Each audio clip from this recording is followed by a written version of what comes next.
I made so many coins by literally doing nothing, and here's how you can too. Every month I go onto FUTBin and then I go to the cheapest players by rating tab, and then I go to look for fodder cards that have bottomed or based out. This is usually indicated by the graph here, so if we go ahead and look at Sergio Ramos right here, you can actually see if we take this little drawing tool, we can see the bottom tends to be right around here. So whenever this green line gets a little bit closer to the white line right there that I just drew, that's when I start buying these cards. I also look for these ticks where a card starts to break away from a downfall. So for example, here you could see this card goes from 32k down to 27k, and as you can see, the next couple days it kind of just sits at that price. That's how I know the fall of these cards is over.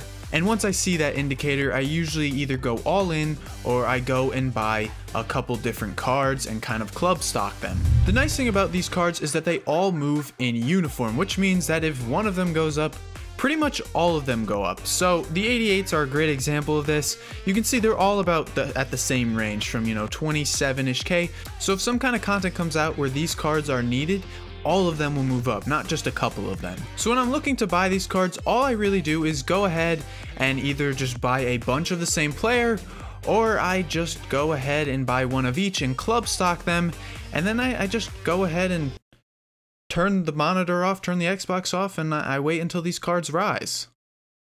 Yeah, really, it's that simple. When looking to sell, all we're actually doing is waiting for some kind of SBC content to come out.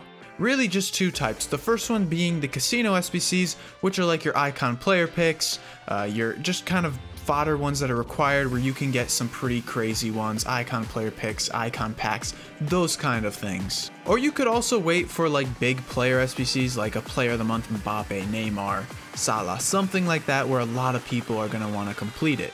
Usually with these kind of SBCs, these cards shoot up really high and then they drop really fast too.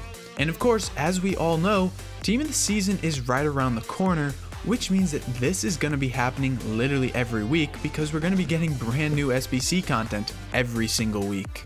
So on your screen, here's a rough estimate of what the bottom would be for a good majority of these cards.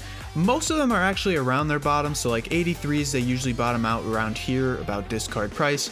85s, 86s, 87s, 88s are around that bottom too. We did obviously get some content recently which pushed these 84s and 85s up a little bit. So in that case, these cards might be a little bit higher, but on the screen you can see what the bottoms, of these cards are. When it does come to selling these cards, you of course want to sell always right during the hype, when the card is on the rise, because as you can see here on a card like Benzema, this card can fall just as fast as it rises, so make sure you always sell in the hype. And with Team of the Season coming, it's going to be even crazier because cards will probably be rising and falling within one day. If you don't know what's coming with Team of the Season, check out the video on your screen here just to get to know everything. It's going to make you a lot of coins.